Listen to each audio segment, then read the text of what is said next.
I started as a stockbroker with Dean Witter back in the early 80s. In the late 80s, I went over and worked in a bank. They were just getting into the investment business. I became a sales manager. I had 10 financial advisors that reported to me, right? And we had some of them in the bank branches. And at the time, the bank employees were incented to refer their clients to us. In fact, they had incentive programs set up where they could earn quarterly bonuses, right? Everybody in the bank could earn more money if we hit our investment goal. So they were really dialed into this. And I remember, as in the late 80s, I got a call from a private banker at the bank branch. He said, Brian, we're really close to hitting our goal. I think one more sale will do it. I have a client, Mrs. Jones, who has a $100,000 CD that's coming due. She doesn't like where interest rates are. She's willing to consider something else. I've set up an appointment on Wednesday, which is the last day of the month and the last day of the quarter, to meet with her at 2 o'clock in the afternoon. But our financial advisor, whose name was Rocco, is on vacation. Can you come and do the appointment? Sure. She says, but I have to warn you, Mrs. Jones is the meanest, nastiest client of our bank. I said, okay.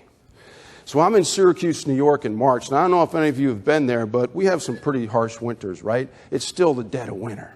Sun doesn't shine that much. There's a lot of snow on the ground. It's kind of that depressing time of year. So we go to her house at 2 o'clock in Syracuse. Kathy, the private banker, knocks on the door. Mrs. Jones comes. Now, I don't know if this has ever happened to you, but do you ever take one step into place and already you can't wait to leave? Okay? That's the way this was. One step in and I got hit with this kind of dank, old smell or whatever, and I'm like, oh, man. And so we're standing there and we're exchanging pleasantries with Mrs. Jones, and she's taking our coats. And I look to my left, and there's like a family room. And the blinds are all drawn. It's kind of dark. The only light is the light of a TV. And I see sitting on the end of the couch an older gentleman who I assume is Mr. Jones. So I say, hello, Mr. Jones. Mrs. Jones says, don't even bother. I go, no, he's got Alzheimer's. He'll forget your name 2 seconds after you tell it to him. Okay. It's a little more depressing. But, my eyes have adjusted to the light, and I see some of their furniture in there. It's got cloth upholstery. But some of it is worn through, and the stuffing is actually coming out of it. Now, I know Mrs. Jones has at least a couple $100,000 with us at the bank. I'm like, why do they have furniture like that? She says, come on, let's go to the dining room. So we start walking to the dining room down this hallway, and I notice where the wall and the ceiling come together, the paint is all peeling. It's like, what the heck? So we finally get to the dining room and she turns on a light, right? We're about to sit down there to go over her finances, and she says, oh, do you mind if my sister Mary sits in on this because she has money too? Not at all. So she goes and gets her sister Mary, and she wheels Mary in a wheelchair, all 82 pounds of her. There's nothing to her. And I think arthritis has racked her body, right? She's all contorted and gnarled up in this wheelchair. And I'm looking at Mary, I go, oh, are you kidding? And Mrs. Jones says, Mary, this is Mr. Doherty from the bank. And kind of an incredible thing happens. Mary, who can't lift her head, just kind of turns her head a little bit, and she smiles. And she's got this incredibly white, bright smile that lights up the room. Now, I know those teeth probably weren't her own, but it didn't matter because she was the brightest light in the room. And I'm like, Mary, I'm happy you're here. So I sit down. Mrs. Jones brings out all her statements, right? We knew about the statements she had with us at our bank. We figured she had statements from other banks, and she did. But what we were surprised, she had statements from mutual fund companies, Franklin and Putnam, right? So I get my legal pad out, my calculator. I got to add up all her assets. It takes me a couple minutes. I put the pen down. There's a number at the bottom of the page. It's $1.6 million. I was really surprised by that number. So I look up, and there is Mrs. Jones sitting directly across from me. This is an absolutely true story, no exaggeration. She is wringing her hands. She's got this incredibly intense look on her face, and she says to me, what should I do with the money? Now, I was in kind of a moment here, and it just kind of slowed down, and I kind of leaned back in my chair. I looked into the family room. I could still see Mr. Jones sitting on the edge of the couch, turning the channels manually every 1 to 2 seconds. And I'll never forget this because I saw the TV reflected in each one of the lenses of his glasses. I kind of caught that furniture again with the stuffing coming out of it. I looked up and I saw the paint peeling on the walls. I took a quick glance at Mary, all contorted next to me. I looked back at Mrs. Jones, and I started to lean forward in the chair. And I said to her while I was doing this, "Why don't you spend some of it?" And it was like I hit her with a 125-mile-an-hour gust of wind. She jerks back in the chair. She is shell-shocked, like Tom Hanks at the end of the movie Saving Private Ryan, right? But it only takes her a couple of seconds to get her senses back. And I can see it happen because this incredibly angry, enraged look comes across her face. And she leans forward right in my face and she just says, "What?" I wasn't backing down. I look at her and I say, "You got $1.6 million and look at the way you live." I said, "Why don't you buy some new furniture, put a new coat of paint on these walls? Why don't you take your sister Mary down to Florida so she can feel the warm sun on her face again? You're 77 years old, you have $1.6 million. Why don't you enjoy some of this money? What are you waiting for?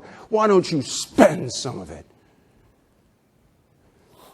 And I'm looking at her, and now all those hard, sharp, angry lines on her face, they just melt away, and they become soft and rounded.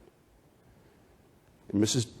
Jones looks down the table. She picks up those statements, and she gently waves them at me. She says, "You know, when my husband and I first got married, we decided not to have children because we wanted to save our money for retirement so we could really enjoy it.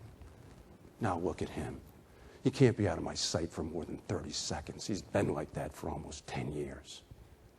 And with tears welling up in her eyes, she takes these statements and she shakes them vigorously at me. She says, "I'd trade all of this, all of it, if I just had one child, if I had a daughter. And she lived here in town close to me, and she blessed me with grandchildren. And I could go over to her house on their birthdays and go to their Little League baseball games and their dance recitals and their school plays. And on holidays, we could bake cookies and cupcakes together." Now there's tears welling up in my eyes. She takes those statements and she says, "I'd trade it all for that." And she grabs the statements with her other hand. She looks at them. She looks up at me and she says, "Well, maybe I'd trade half of it." We ended up doing a lot of business with Mrs. Jones that day. Oh, yes, we did. And on the ride back to the bank branch, Kathy, the private banker, says to me, "Brian, I thought she was going to kill you. I don't think anybody has ever talked to her like that before in her life." I said, "Kathy, somebody should have talked to her like that a long time ago." And here's something I realized. You know what? When you say to people, "Why don't you spend some of it?" they like you. They do. Even the meanest, nastiest people will like you. I started saying this all the time. The number of friends I had, it tripled, it quadrupled. You know how they say you can never have enough friends? They're wrong. You can. There's some people you don't want to be your friends. So you have to be careful who you say this to. Now, I'm going to show you this stuff here in terms of these strategies. One strategy in particular, you can increase your client's income by 40, 50, even up to 75%. You're going to blow them away when you show them this stuff, right? Their Social Security income. And when you do this, they may look at you and they may say, "Well, what am I supposed to do with all this money?" That's when you say to them, "Why don't you spend some of it?" Okay? And you know what? They're going to look at you differently. They're going to say, "You know what? I don't know why, but I'm liking you a lot better." You know why? Because you're telling them to spend some money. And I know you're thinking I'm joking about this, but you know what? During my career, probably during your career, we said to our clients all, "You got to save money for retirement," right? Saving money is hard, and it's not a lot of fun. In fact, I had a client many years ago. I said, "Joe, you need to save more money for retirement." He says, "Brian, saving money sucks, man." I go, "Yeah, I know it does, but you need to do it because when you retire, you'll be happy that you did."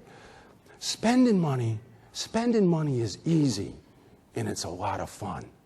So this is going to be about spending money. And you start telling your clients to spend money, I'm going to tell you what, if they have money with any other financial advisors, they're going to give it to you. And if you show them this stuff I'm going to show you, all their friends probably have money too. They're going to say, "You won't believe some of the things I did, my financial advisor showed me with Social Security." They're going to send them to you as well.